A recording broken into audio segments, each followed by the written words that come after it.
And so without further ado, I am pleased to introduce to you Moriah Johnson, who is our colleague here at Curl, and she can take it away from there. Welcome. Thanks, David, and thank you everyone for being here. I cannot believe there are 212 people on this Zoom call. I have never been a part of a Zoom call this big, but I'm really glad that so many people are interested in the topic and interested in learning more about the research that I did a few months ago. So I'm just going to go ahead and share my screen, and we can go from there. Bear with me.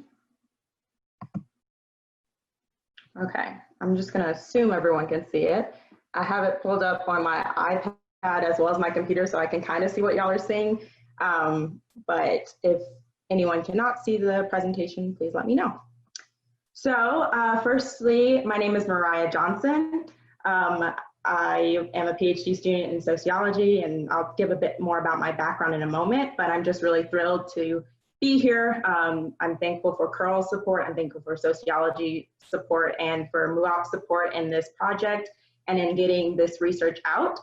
I want to start by acknowledging the day. I know David talked a little bit about it, but today is also Blackout Day. So in association with the American Association of University Professors and Our Street Luck, today has been called for a strike. So students will be boycotting their classes and spending time really listening to and learning from Black students and Black voices. This is just one event that happened to really coincide well with it, and so that's why we decided to keep it on schedule.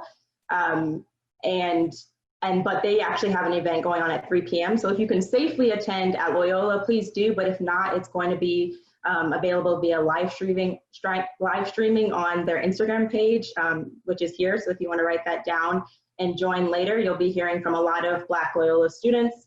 And I think it's going to be a really wonderful event. I wanted to spotlight and highlight that here.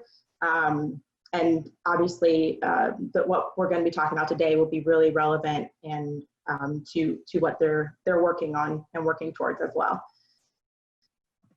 So as far as today in this presentation goes, my goal is, or my agenda first is to share my own background and why this work. Most importantly, to share the key findings of this report, and then to go into a discussion and conversation with some students that I asked to be here. And that'll lead us into our Q&A session where we'll open it up to the audience or to you guys to really ask your questions, and hopefully we can have a bit of a dialogue about the findings and about, more importantly, the action items, where we can go from here. With that in mind, I just want to say that this space is meant to elevate and center students, particularly student of color voices. Like David said, this is just a first, or not even a first, but this is just one of hopefully many conversations and many actions we'll be taking to really begin the work of anti-racism at Loyola.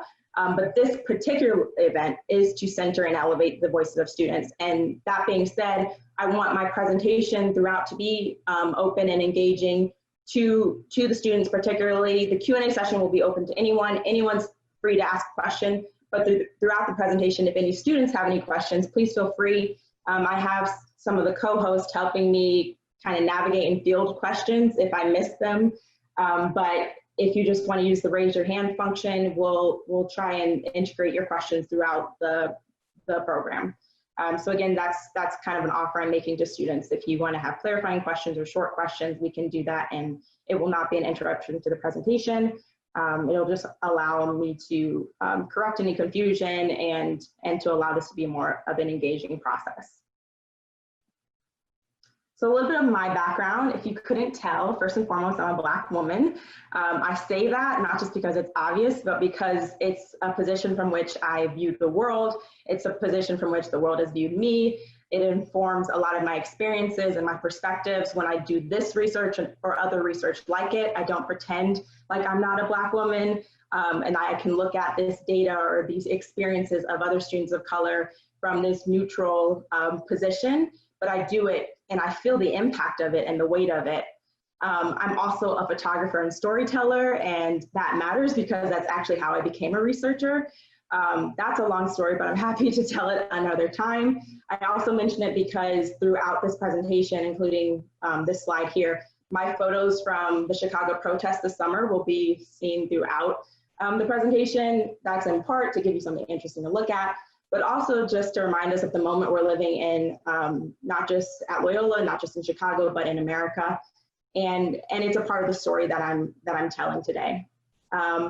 Thirdly, I got my master's in public policy from Loyola, so I still appreciate and still have a great relationship with MUOP, and I still very much feel like I think like a policy person, and I think you'll see that as well throughout the presentation, just as far as I think very structurally, and I'm gonna bring you guys into that thinking throughout.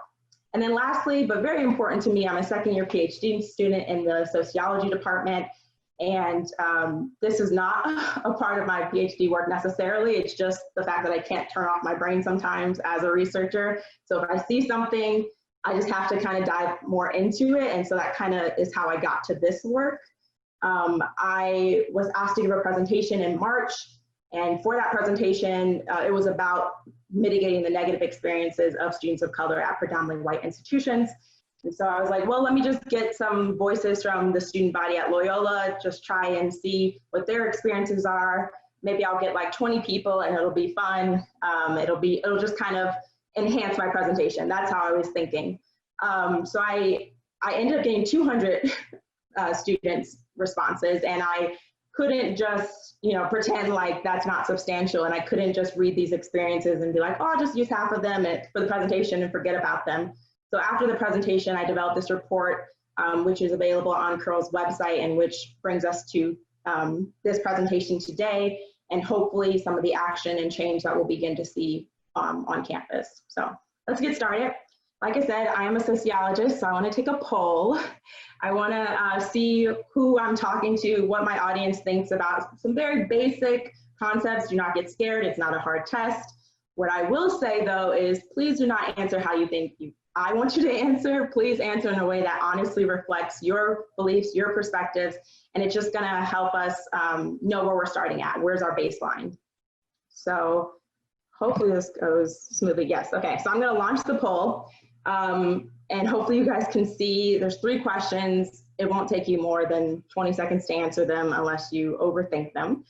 So I'm going to launch it now, and y'all can just take a few moments to answer them. Please let me know if you can't see it.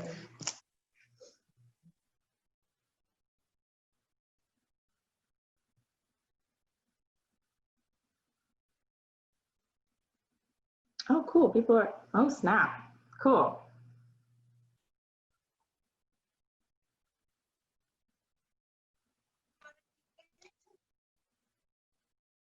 We have 80% of people have voted. Give it a few more seconds to get everyone's vote in.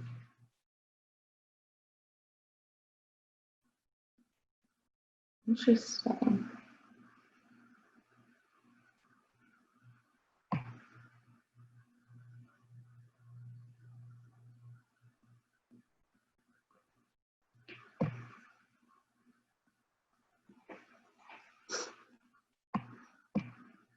Okay. 94% of people have voted, so I guess we still have a few more. I don't know if it's just, okay, cool. So I'm gonna end the polling. Yeah, I'm gonna end the polling. And I'm gonna share the results. I think you guys should be able to see. Okay, cool. So we have 32% of people say yes, Loyola is diverse. 53 people say no. 16% say I don't know, which is fair because some people don't go to Loyola who are on this talk, so that's fair. And for the second question, does diversity eliminate discrimination? 2% said yes, 95% said no. And then lastly, do Loyola students experience discrimination? 86% said yes. Okay, cool. So I just wanted to know where my audience was starting from. These are some of the topics obviously we're going to discuss and analyze and try to understand in this context throughout this conversation. So I just want to know where we were starting from. I'm not surprised by these answers at all, but they are helpful for me. Okay. Okay. So I want to start with this concept of diversity. Who's it for? What does it mean? How do we even measure it? Oh, I just realized the poll is still sharing. Okay. What diversity is, how we measure it, why it matters, and how it gets used, particularly on college campuses. So there's this great book by CHANG called We Gonna Be All Right. And in it, one of his essays is diversity for white people. And it's a fascinating article. In it, he details kind of some of the ways that diversity gets used and misused, and how diversity has become this issue of appearance and less about this substantial thing like this means to an end. It's become an end in and of itself. So people get to a certain number, they focus on getting the right people into the space. So get a few Asian people, a few Black people, a few Hispanic people, a few white people, and we're diverse, we're good. Instead of using it as a means to arrive at something else like equity, a more equitable world, a more diverse or a place where different perspectives are respected and heard. It's just about its appearance. So he asked, and he poses a few questions, but one question he's asked is, who are we doing this for? Who are our diversity initiatives and inclusion initiatives for? And he believes it's really, or the way we do it makes it about white people, and it centers whiteness rather than the students of color or the people of color that get invited and recruited into certain spaces. So he focuses on this scandal that happened at University of Wisconsin-Madison, where a Black student was photoshopped into an admissions booklet. And he kind of is like, what was the goal here? You kind of have to ask, what are our intentions when we do something like that? Is it to attract Black people? Is it to attract white people? Like, what's the point of this? And so he goes on to say that diversity has become many things, but mostly it's just exploited and it's rendered meaningless. It's a commodity and a corporate market strategy, and it is a much lower standard than equity. So if we can achieve diversity that looks good, that is on admissions booklets, then we don't have to worry about equity issues or what the experiences of students actually are when they come to our schools. We just need to get them here. He also makes the argument that it's not even about getting more diverse students here, it's about getting progressive white people into the space. Because if white people who believe in the value of diversity see on a booklet or on a website that diversity is valued or it appears to be valued at a university, progressive and liberal white people are more likely to join and come to the school or give money to the school. So there's this value that is attached to non-whiteness and at least getting the appearance that non-white people are in a certain space. CHANG also cites and referenced Nancy LEONG, who coined the term racial capitalism in 2013. She wrote a Harvard Law Review article where she defined racial capitalism as the process of deriving social or economic value from the racial identity of another person. Particularly, she said that white people and white institutions get value from non-white individuals participating or accessing their institutions. And so non-whiteness becomes this commodity, and as capitalists, we try to hoard that commodity for the value that we believe or assume is associated with it. So when reading about this concept, I think about what I learned in my public policy background, namely, when we're evaluating policies for equity, we think about who benefits and who has the burden of the cost. In this case, when we're thinking about diversity as far as appearance goes, diversity that's about racial capitalism rather than true equity, what we have to realize is that the benefit is on white people and white institutions, and the harm or the burden is on people of color or students of color in this case. Nancy says that racial capitalism does not benefit non-white individuals. In fact, it can cause harm to non-white individuals. Not only do we carry the burden of diversifying a place or integrating a place, we also we take on the harms of that burden. So this brings me to my concept of diversity. It can't just be one that focuses on appearance. It cannot just look good. We can't just invite the right people into a space. We have to think about the spaces that we are constructing and sometimes deconstructing and reconstructing for the sake of equity. So I believe diversity is about the people you invite. So that's the recruitment aspect. That's the enrolling of diverse people. Absolutely, we need that. The people you invite and the spaces you create. So if you are a part of a previously predominantly white or a historically racist institution, you have to think about how you're recreating those spaces, and you have to intentionally recreate those spaces to support the people that you're inviting into it. And if this connects to the questions I asked y'all, where about 60% said that Loyola is not diverse, this means we have to rethink our metrics of diversity, right? If we're reassessing our definition of diversity, we have to rethink how we're evaluating and measuring diversity as well. So how are we measuring diversity? How might including the experiences of students in those metrics alter perspectives of diversity? Do we lose our label of being a diverse space if the people who we count in those numbers don't actually have an equitable or safe experience when they're in that space? Can we still call that diverse? And we have to think about, how does the exclusion of student experiences in diversity metrics bolster racial capitalism and harm Loyola students of color? And more so, it's not about how can we make, or maybe it's not just about how can we make Loyola a more diverse space, but how can we make it a safer, diverse space?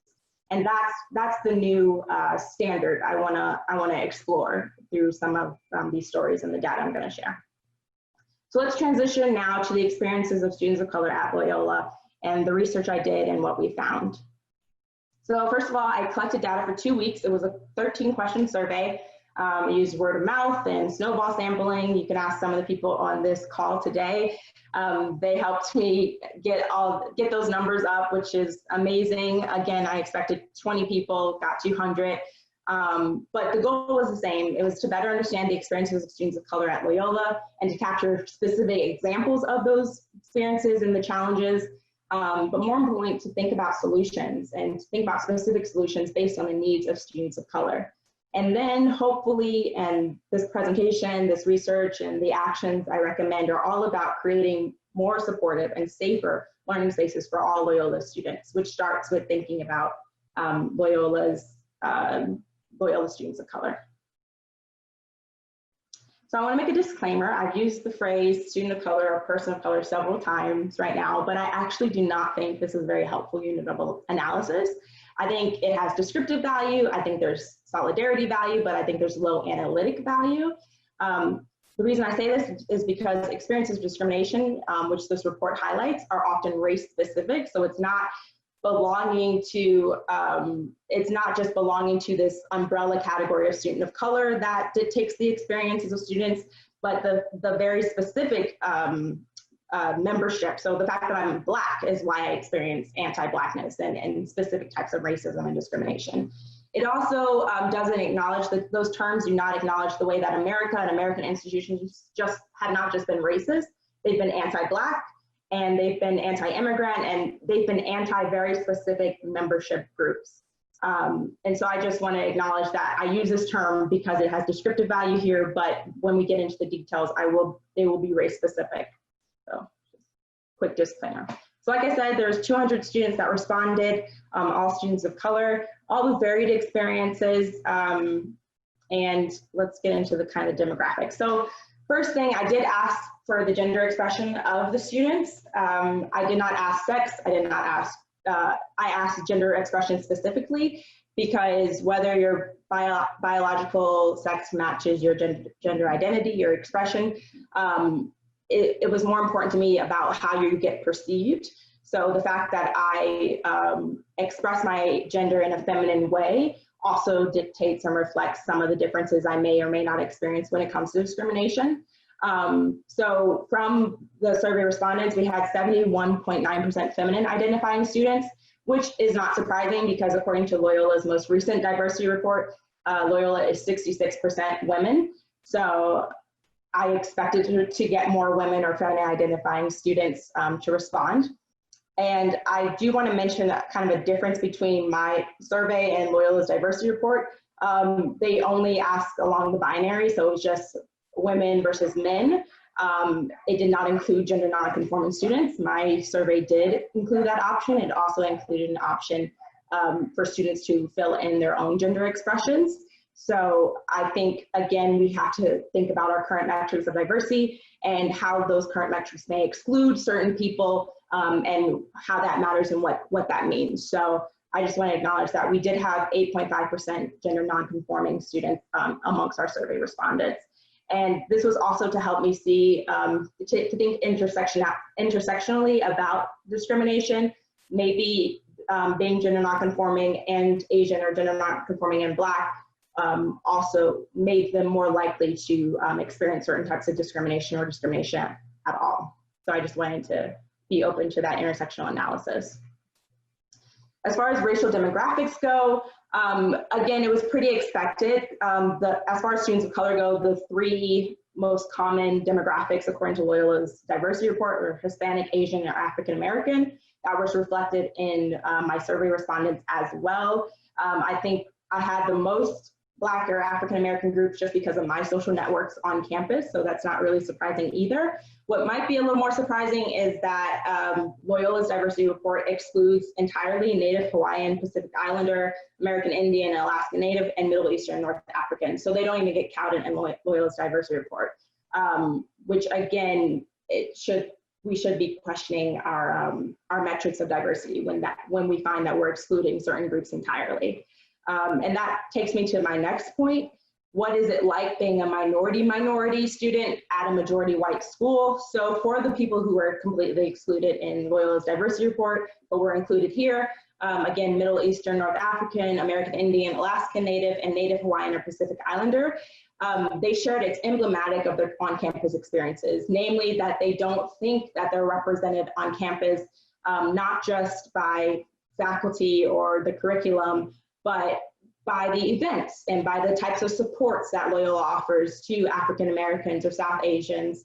The fact that it is a Jesuit Catholic school, a lot of Muslim students share that they often feel the harm of Christian normative classrooms.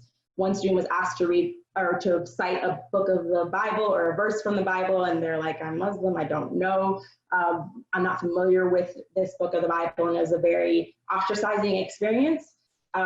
So I think their exclusion from the diversity report is emblematic and reflects the experiences they shared in my report and in the survey of just feeling invisible and feeling unseen.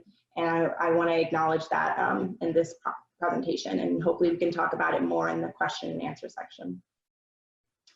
So the most basic question is, are students of color experiencing discrimination at Loyola? 94% of y'all said yes, and you would be correct. So about 43% of students said yes, 23% said I'm not sure, and then 34% said no. So I want to talk about the I'm not sure category first, because it's a very important category. It does not mean no. And it's very important that it does not mean no. And it actually reflects the ways in which discrimination, particularly microaggressions and more subtle forms of discrimination, can often be very confusing. And it takes kind of reflection upon the experience to really assess, was it a discriminatory experience or not? And students, after they said, I'm not sure, had a section where they could just freely answer what experiences they may have had or what they thought they witnessed or whatever it may be. And predominantly, the students that said I'm not sure still shared experiences of discrimination, experiences of microaggressions, experiences of not being welcome because of their religion, experiences of Loyola centering whiteness and department cultures that do not respect or value or show awareness of the experiences of all students. So I think just because students said I'm not sure, it was still a very helpful and valuable category, and I learned a lot about students' experiences and even what they were witnessing. So one student said nothing directly, but I've heard stories from people that have, and I hear microaggressions all of the time. So again, it's kind of an environmental and cultural thing that they witness and they see regularly, even if they're not experiencing it directly all the time. Now for the students who said yes, 66 students said yes, they experienced discrimination at Loyola. 48 students shared very specific experiences of discrimination. The discrimination types differed. There were in-classroom and out of classroom experiences, stereotyping and racial profiling. particularly Black students being racially profiled in residential halls, asked to leave, had the campus police called on them. Underplaying success because of race, students of color reported that when they would receive a notable position, whether that be a job or internship, white students would comment on the fact that it's because you're not white or it's because you're a student of color. There was use of hateful racial slurs, tokenization, xenophobia, general disrespect, unwelcoming and white-centered or colorblind campus spaces, and then just general lack of support of SOC, students of color. Again, as far as race specificity goes, both the type and extent of discrimination were race specific according to students. So for example, Asian students experienced the highest rate of discrimination, and secondly, Black and African American students, and then Hispanic, Latinx next, and so on. I did find it interesting that Black and Asian students were less likely to be unsure about whether they had experienced discrimination.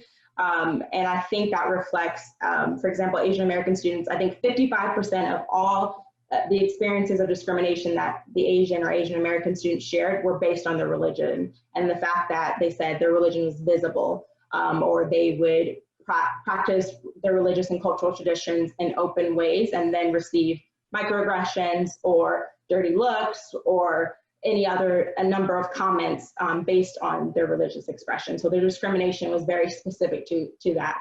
Hispanic and Latinx students shared more than anything that use of the Spanish language, microaggressions about not looking Mexican enough. It was very much targeted towards their cultural expressions. And then lastly, Black and African American students, their experiences were tended to be more violent. So one student shared being shoved or pushed. Another student shared that a student in class told his professor after class that he felt threatened by the Black students in class. It was definitely more, there was more of a violence or a feeling of being threatened when it came to Black and African American students. So again, it's not just categorization as non-white or as student of color, but it's your specific racial identity and membership and the visibility or the obviousness of that membership.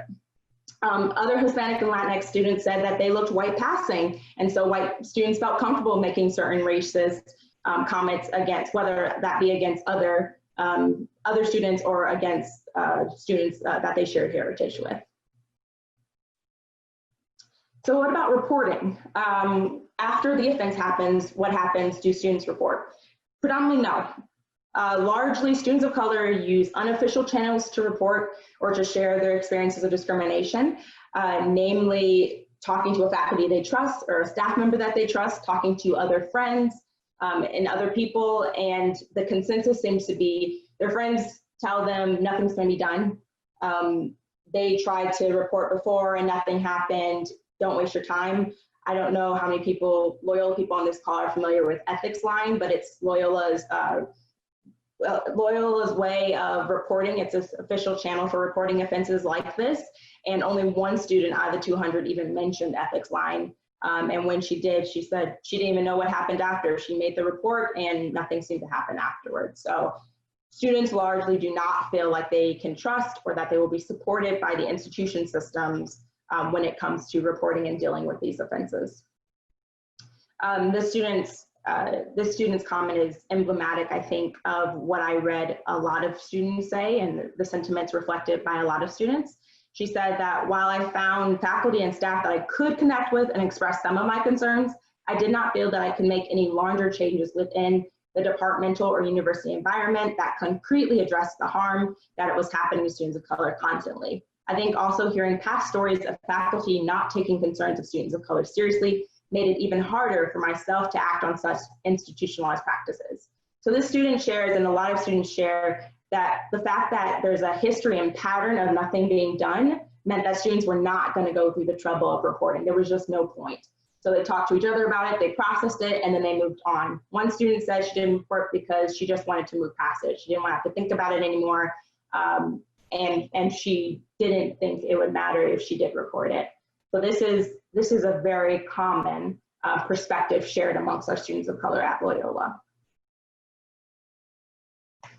So I asked you guys, does diversity eliminate discrimination? Just because I wanted to see your perspective. Largely y'all said no. I think there is a relationship, a push-pull between discrimination and diversity.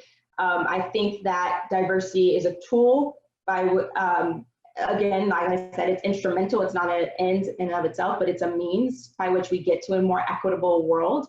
And I think that discrimination is structurally supported, even though it also or mostly occurs on an interpersonal level. So all these experiences that I've described to you mostly were interpersonal. So students shared that a faculty member said something, or students shared that another peer said something to them.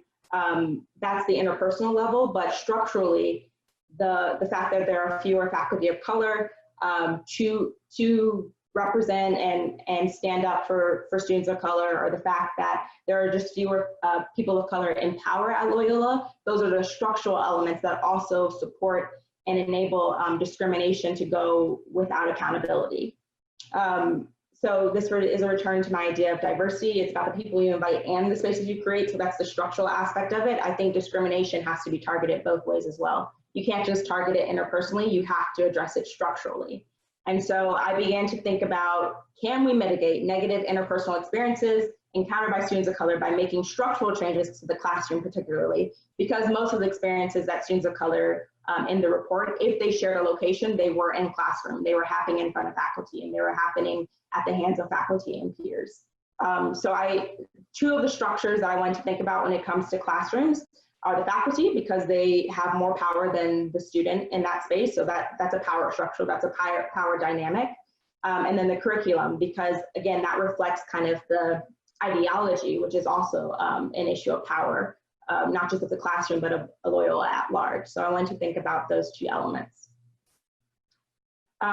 This student shared that I often question what my professors and peers thought of me because all they seemed to know about Black people were negative things. It was exhausting having to discredit and bring new perspective to the classroom about things people should already know, about contributions to research and academia by Black people, especially in psychology.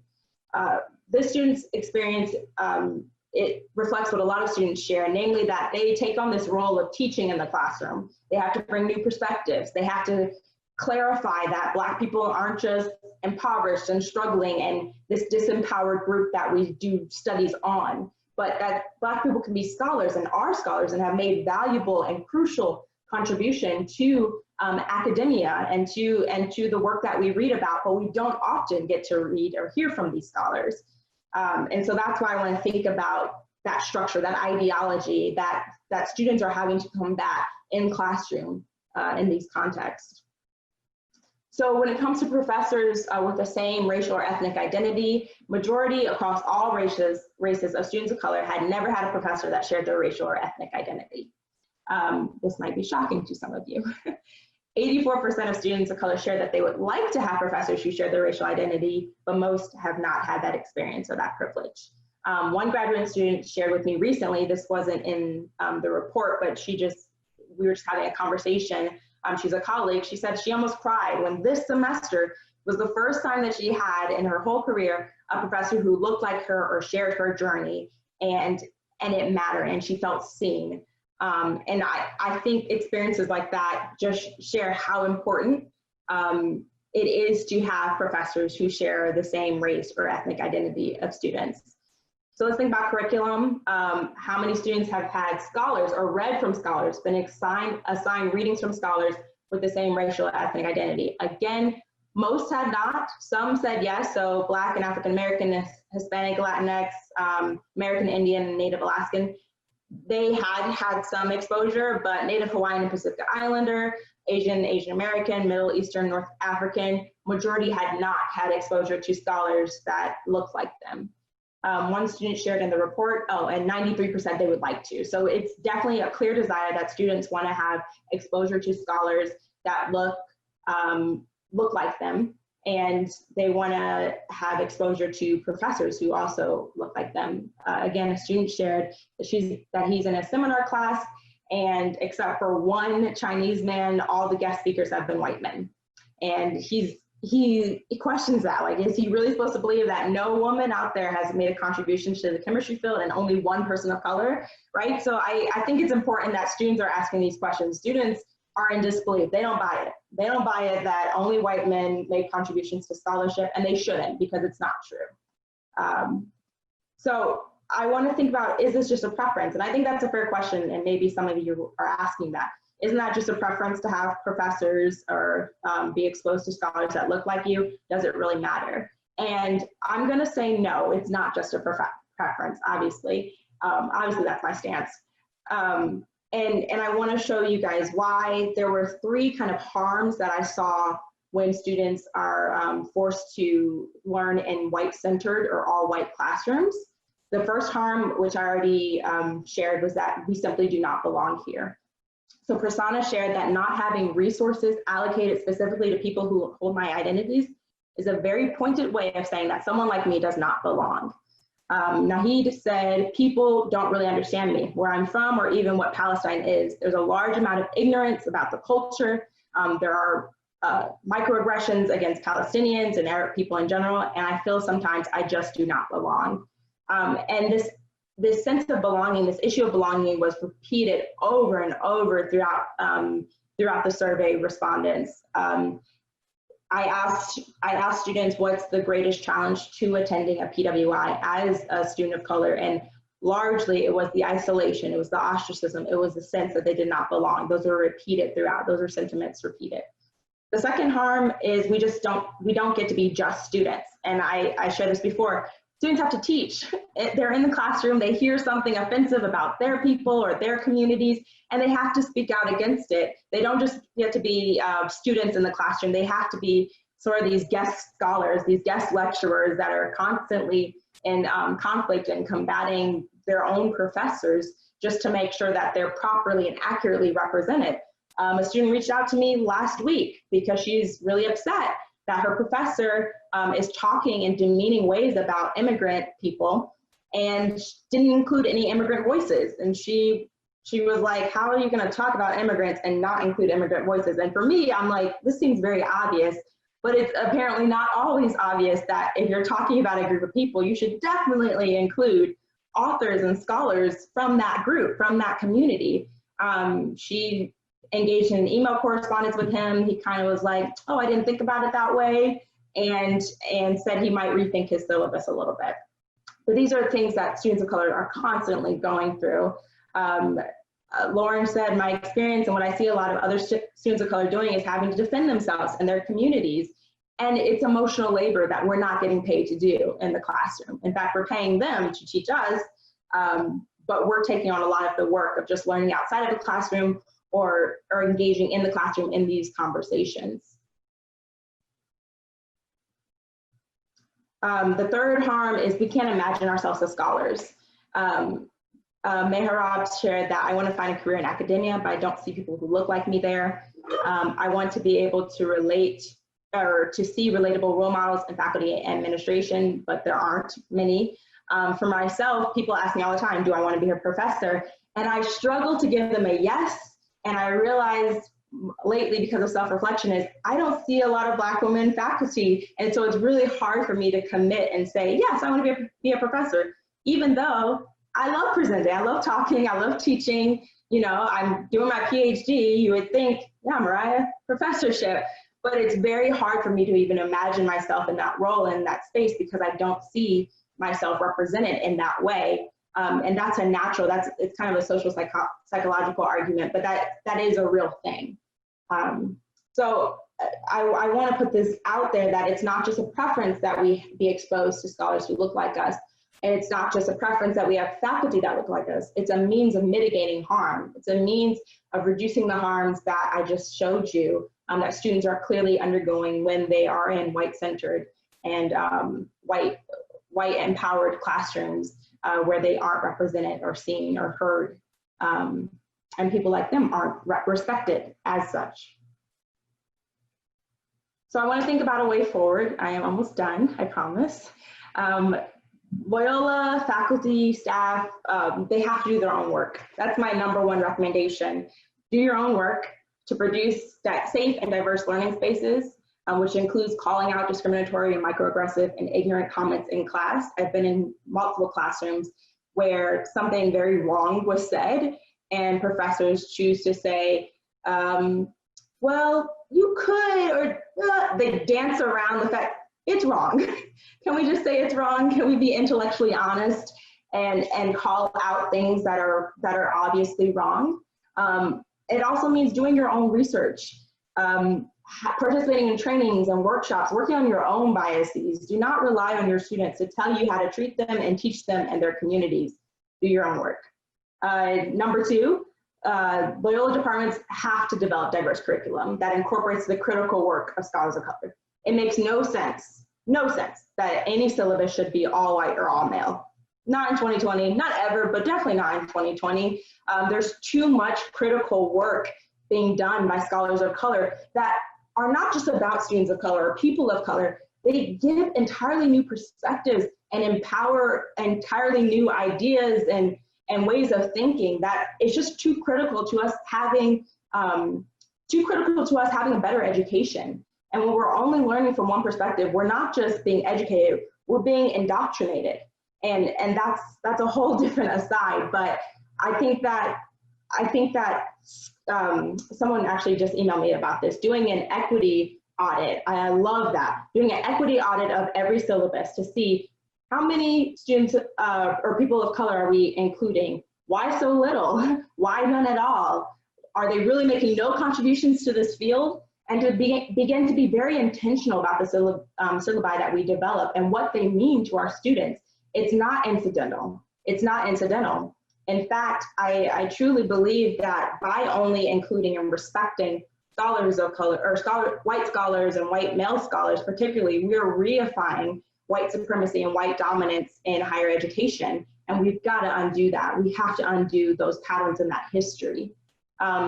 Lastly, I want us to rethink how we measure diversity. I want us to not just count people of color, count us as bodies and numbers. I want us to think about us holistically as people going through experiences and living in these spaces that we get invited and recruited and enrolled into.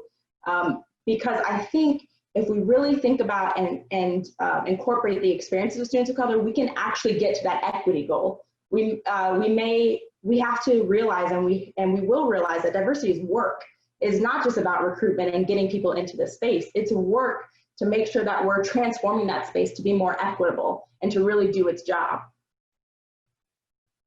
Yes.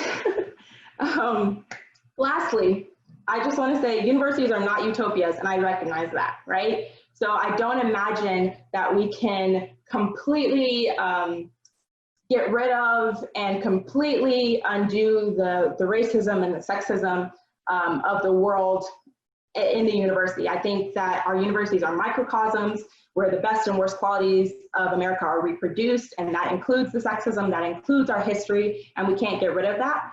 But what I will say is I think that the problems that we face in universities are unique in that we are uniquely equipped to deal with them.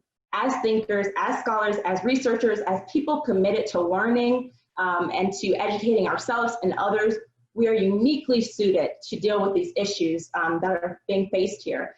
And dealing within the classroom is going to help us. It's going to help us beyond the classroom. And I think if we use this smaller context to think through these things, we can really begin to cause this ripple effect that's going to not just transform Loyola, not just transform other universities, but begin to transform the work, the labor force and the workspaces in America as well. That's me on my soapbox. But I want us to transition into more of a conversation. Thank you for listening. I know that was long. I appreciate the people who were able to get through it. I want to transition more into a conversation, and I would love to invite the people that I asked to be a part of our conversation. I'm doing too much. Wait, let me stop sharing my screen first, and then we can move into the next part. Oh, wow, I can see you guys now. I've been talking to myself for the last hour. Okay, so Thank you guys. And I've seen the messages throughout. Obviously, I can't respond, but thank you for the encouraging messages. According to my chat, there are 100+ messages right now. Let me focus. Okay, I want to transition. I want to talk to the students that I asked to be here. I guess there's not going to be any easy way to do this, but if y'all can unmute yourself, we can go from there. I asked Rim, Joshua, and Mario. Thank you guys. The messages keep popping up. So what we're going to do is I'm going to have those 3 people introduce themselves. We're already getting some questions, which is great. I'm just going to have them introduce themselves, and then we can jump into questions and we can turn this into a conversation instead of just me lecturing, as much as I love hearing myself talk. So can we start with Rim first? If you want to just introduce your name and a little bit about like your major, your department, whatever little thing you want to share with us about you. Hi, everyone. My name is Ron. I am a visual communication major, and it's my last year with Loyola, and I'm really excited to be here to be helping Moriah out with the presentation, and yeah. Thank you. Josh, do you want to introduce yourself? Sure, I'll jump in. So, hello everyone, I'm Joshua Nance. I'm a former collegiate athlete from the University of Michigan, where I majored in Afro-American and African Studies, and I'm currently pursuing my master's in business administration through the Quinlan School of Business here at Loyola. Cool, thanks. And then Mario, if you want to introduce yourself too. Hi everyone, my name is Mario, he, him pronouns. I'm originally from El Salvador, and this is my last semester at Loyola. I want to take this moment to thank Moriah for putting this effort on and pushing this conversation to the forefront, as well as Carl for setting this up and allowing the students' voice to really be heard. I think that's important. So thank you. Thank you, Mario. I don't see our 4th person, and that's totally fine. We can just kind of jump in. I wanted to start by, it's a pretty broad question. And Mario, since you're on my screen right now, you can start by answering. What were your initial reactions to the report that you read, and do your experiences contradict or validate the report? Kind of, what were your initial reactions? Start there. I have phases, like trying to process emotionally, intellectually, what this all means, and also just pragmatically. The areas, of course, that spoke the most to me was about the Latinx community. As I said, I'm from El Salvador. That's where I was from, and for a while, I was timid about that. I was timid about my heritage, and even just in the way that I introduced myself. Like, my name is Mario Enrique Guerrero Quiñones. Like, that's my name. But I usually just say Mario Guerrero. Like, I Americanized it. And I believe the only space I've ever been encouraged to say it, just like the way that I want to say it, has been a Curl. It was a couple years ago, and Curl, like, staff at Curl said, no, please, I hope you never have to feel like you have to blend in. Our community, our country, society should be inclusive enough. And another experience that really just stood out to me that I want to share. I was in a class once, and we're talking about where we're from, what city we're from, what U.S. city we're from. And I said, I'm from El Salvador. That's not in the United States. And the presenter said, oh, describe El Salvador. Oh, like, oh, just like in a minute or two. Like, that was really hard. I can't even remember what I said, but whatever I said was just so inaccurate, but because time allotted. And afterwards in the class, someone came up to me, and this person said, oh, you're from El Salvador? I could never tell. And I believe I said, like, oh, that makes me really uncomfortable. And I just, like, ran away, because what does that even mean? Like, if you try to label or fit me into, like, a box, you're no longer hearing or listening to me, to who I am and what I can contribute. So those are some of the experiences I really resonated with some of the other students in the survey. So yeah. Thanks, Mario. Josh and Rem, do you want to share anything about your reactions to the report? I'll go ahead and jump in. So first of all, you did an absolutely fantastic job, like great work. Thank you so much for putting all the work you put into this and everything that you got out of this and giving us this great presentation. And it was not long. You did a great job. Thanks. But so for me, one of the things that, oh, what just happened? Can you guys still hear me? Yeah, I can still hear you. Okay, my screen just blacked out for a second. So one of the things that resonated with me was how people of color always have to be the spokesperson within their classrooms for any type of racial issue or racial topic that is discussed. And very recently, we had the NBA protest going on. So one of the things that went on within one of my classes was that my professor thought it would be a good idea to discuss the NBA protests and the idea surrounding it. And one of the students brought up the idea of how it didn't make sense as to why there were protests going on, trying to bring attention to it when you should just be able to throw money at the issue. And this is very shortly after the Jacob Blake shooting. So I also was one of the only Black students in the class, and I was still trying to digest the entire situation. So being in a position where you feel like you're dealing with PTSD in a sense, and having to speak up and be able to articulate yourself proficiently and be able to tell your story and correct everyone it is a very difficult burden to bear. That's real. Thanks, Josh. Rem, you want to get that and we can go to question 2 or get in on that?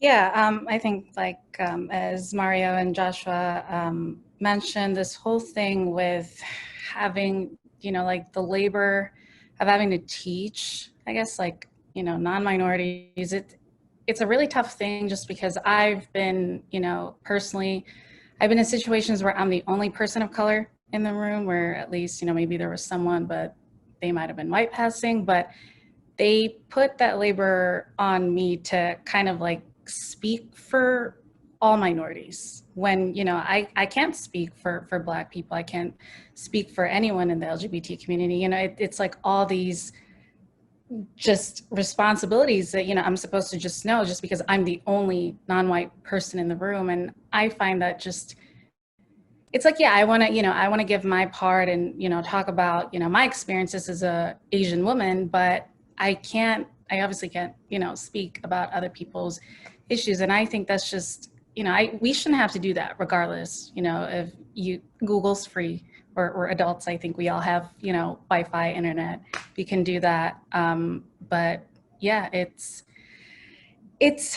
a work in progress, but like your work has just been a really big part of this. I think, I've shared it with people outside of Loyola and they've joined in and, they're seeing all this. So that's really great. And I'm excited to see more of what you and everyone else can, bring to the table when it comes to this. Thanks for sharing, Rem. One of the other questions I want to ask before we kind of open it up for people to start asking questions is, do you, because one response that I got to this was, well, why not go to a HBCU or a minority supportive institution? And that's a fair question. So I kind of want to ask you guys, do you think there's more value in creating our own spaces or trying to improve and integrate and create equity in diverse spaces? What are your perspectives on that? I believe that we need to just improve on the space that we have in place right now, because just once it would be great to just be able to be in a space where I am at a HBCU and able to not have any of the racial issues that a lot of PWIs experience, but that's not the real world. The real world is more similar to a PWI, and we have to be able to function properly as a unit, and we shouldn't have to experience the constant racial issues and racial dilemmas that are happening in every single one of our classes, in every single one of our workplaces, in every single space that we encounter.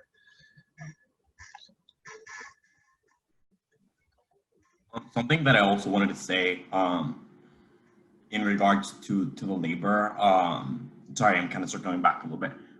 It is emotional labor, but sometimes it is also work. When I see communications from the university about the incredible efforts people from the Black Culture Center, people that participate in the anti-racism initiative.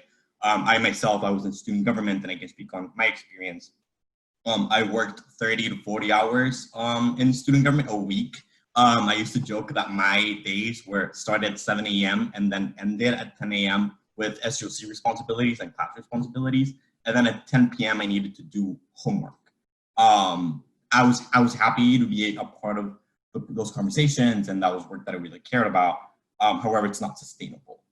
So if you're going to be actively seeking people to be involved in these groups, you also have to financially compensate them. And I think that's something that we need to do. And I know research research, whatever, but then your budget should reflect your priorities, in my opinion. And if we really want to make Loyola more inclusive, we need to start supporting the work that faculty of color, students of color who want to do and participate in this work, for them to be able to do it. So.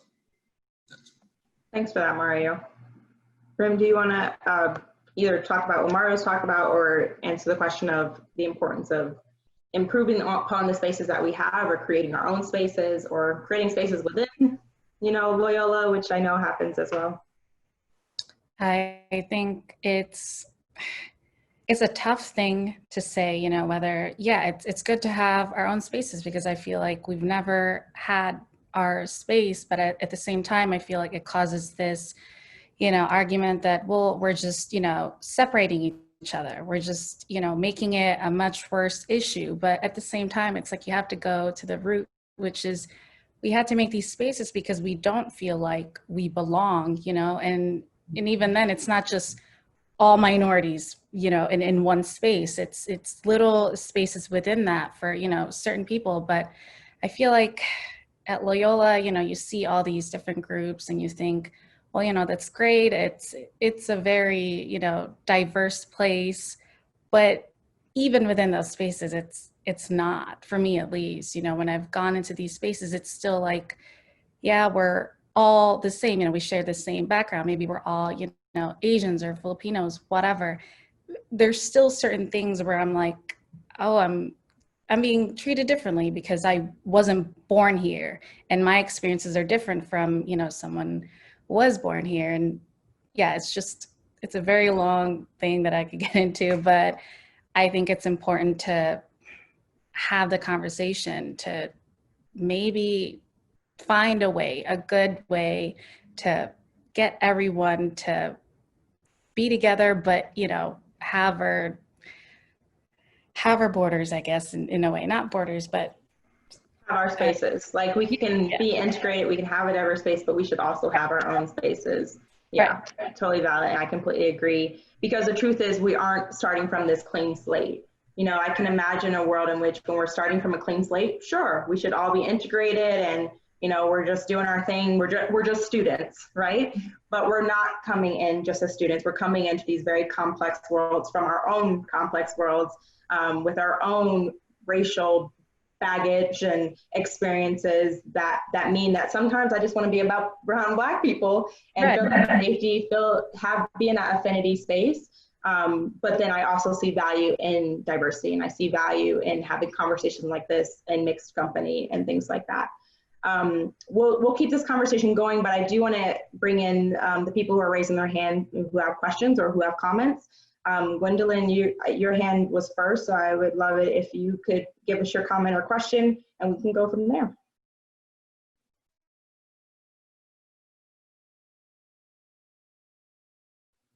I don't know if Gwendolyn is still there. I didn't realize that. I was going to get started.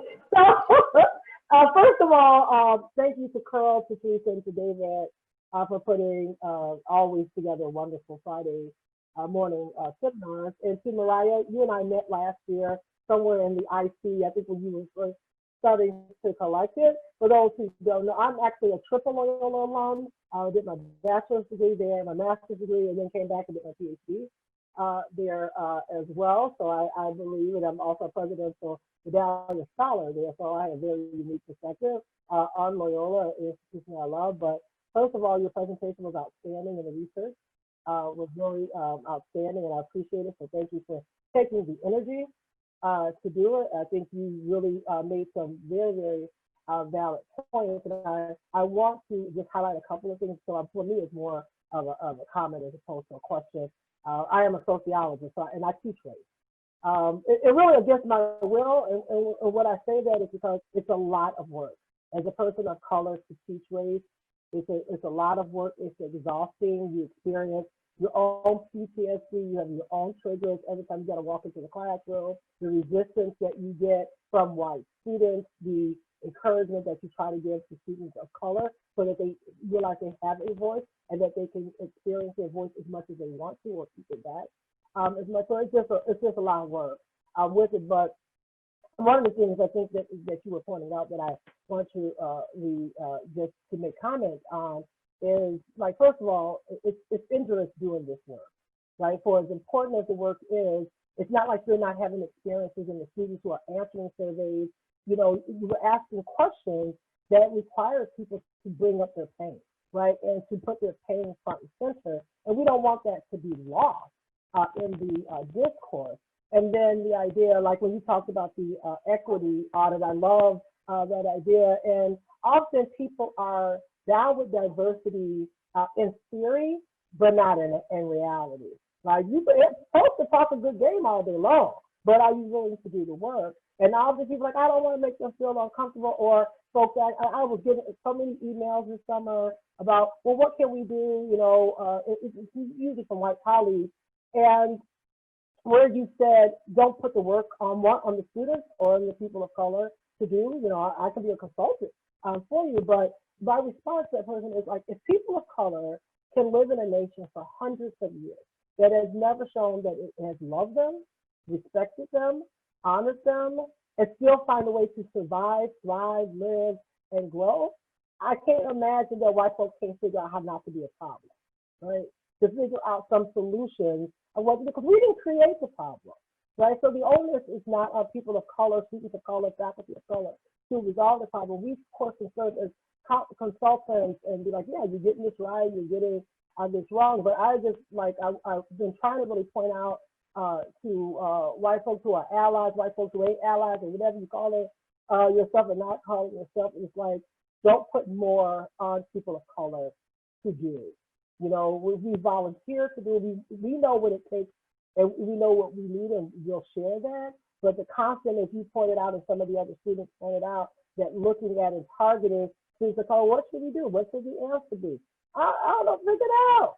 You know, because we got so much other work that we're doing at the same time. We want to promote for everyone, right? To the equity and at Loyola, it has the tendency for this to be done, right? And I think that students should continue to push the institution at all levels, undergraduate, graduate, professional schools, to do it. And students of all race groups need to push the institution to continue to do it, but to set in motion things that won't go away once the hype is died down. But 20 years from now, we see something different than we saw 20 years ago with it. So I think that also has to be part of it. So I really just wanted the comments to say, great. It's nice to see the result of the survey because I really was passing out.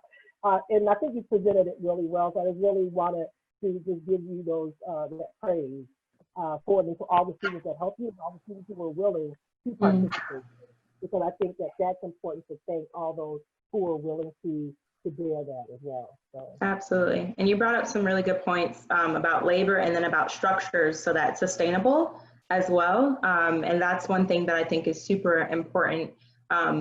Being a part of this, I'll say this version of BGSA, which is the Black Grad Student Alliance now. We thought we were the first, but no, it's been done before, but then it fell off. And now we did the work again. And so we're thinking about how can we make it sustainable? How can we put structures in place to support this thing long-term? And I think that we have to think about those things with all of our diversity efforts. But again, it can't just be focused on the numbers. It has to be focused on the quality and the experiences and that emotional labor part, which I get so conflicted about, right? Like, because I think it's important that I do some of this work, because I think my perspective is important as a Black woman. But I also think that you're right. I didn't make the problem, you know, Black people, people of color didn't make the problem, white people did. And their structures now reinforce and help to reproduce the problem for generations and generations. So let's get in on the labor and the work of deconstructing and dismantling those structures, absolutely. Do we have any other questions? I'll just start talking again if we don't. Well, let me ask this of, oh, Mary, do you want to share your question? I see your hands raised. Yeah, so I'm a white undergraduate student at Loyola. My parents are Ukrainian immigrants, and I guess like my question would be that, thank you so much, first of all, and thank you, Rem and Joshua and Mario, for sharing all of your thoughts and kind of once again doing that emotional labor and sharing your experiences with us, because, you know, the least that we can do is listen, and all of this has been powerful and brought even more light to problems that, you know, we all know. So thank you first for that. And thank you for your research. And the presentation was just incredible. So if you want to be a professor, just know that you have beyond the skills and talent to do so. And I think that everyone in the Zoom call would agree with me. But yeah, my question was just like, you recommended that professors do their own work, which I support, because, you know, they should either do their own work or they should be compensating Black advocates or, you know, advocates of color to be doing that anti-racist training. And, you know, I'm part of a community, or was part, actually I quit, but Loyola that is majority white, and it's a very, you know, lots of white supremacy traits, lots of kind of problematic things. And when I wrote several emails to leadership, that is faculty that is, you know, being paid by Loyola tuition, I was like, hey, like, doesn't it concern you that our whole team is white, and shouldn't we be doing something about that? Their response was silence, and then they forwarded me Joanne Rooney's email, or one of them over the summer. So what can we do? And I guess like this is a big question, but do you have any ideas as to how we can hold especially white faculty accountable for doing that work and for taking down the structures that give them power and enable them? Because as much as there are so many people in the Loyola community who want to do the work, I think there are a lot that don't, or don't care to see why it's valuable. And those people are going to be the biggest obstacles in the way, I think. You're right, Mary. I completely agree. Thank you for your question.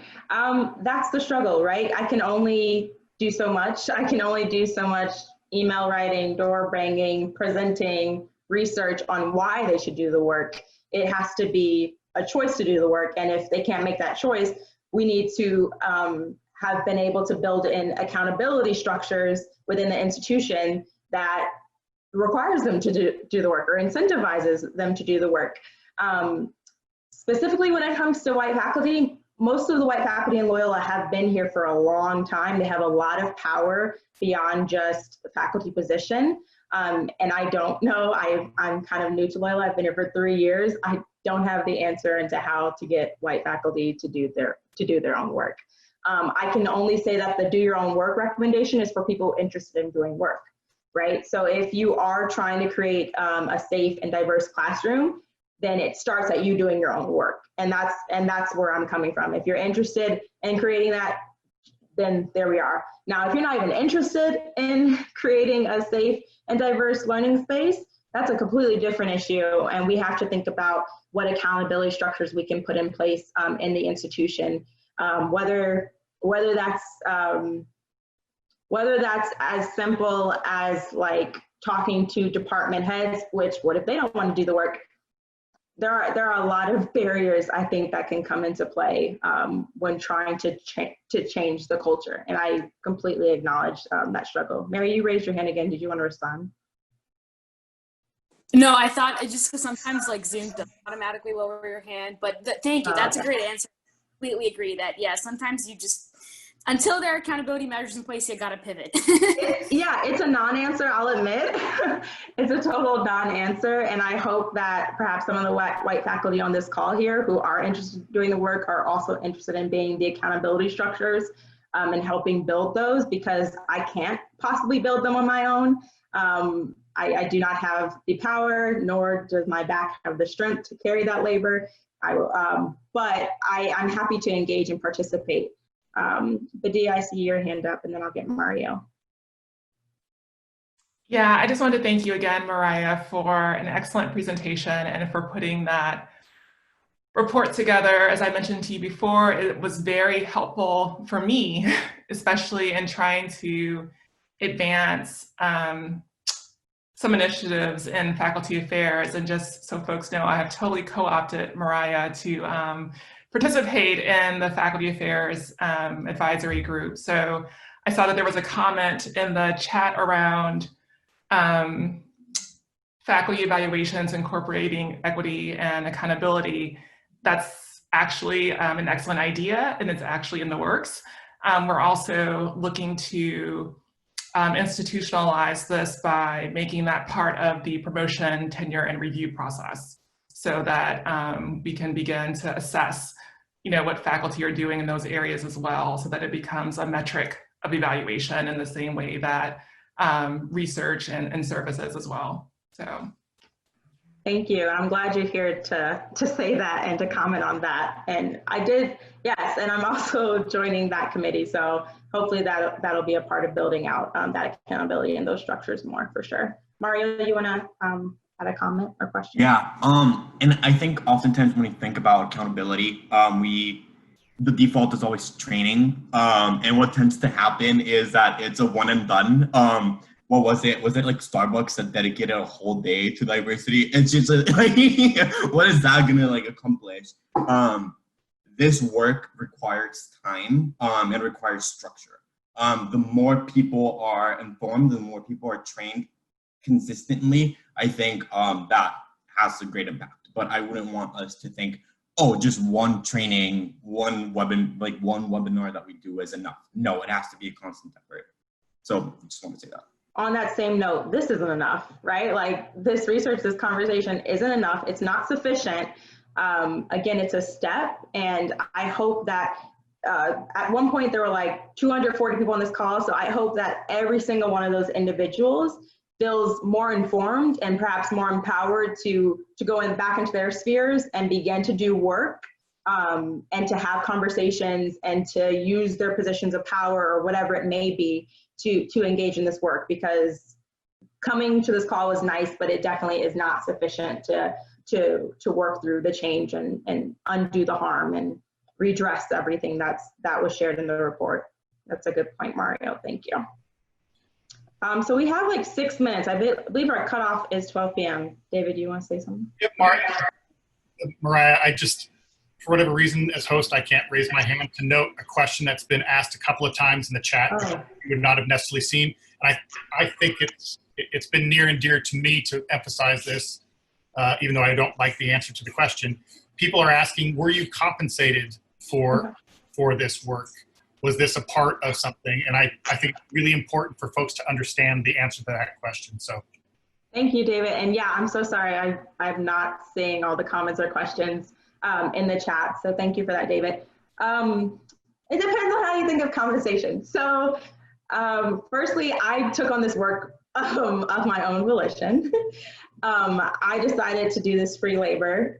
It was definitely labor, and it's definitely turned into more than I expected. What I will say is it's opened up opportunities for which I am now being compensated. But this work specifically, no, I took that on myself, and I'm hoping that it pays back in dividends as far as change and what we're able to gain from it. So that's a good question. That's a fair question. Thank you for asking that.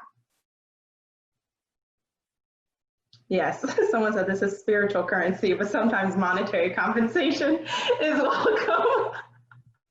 Yeah. But yeah, it's like I said, I started in March.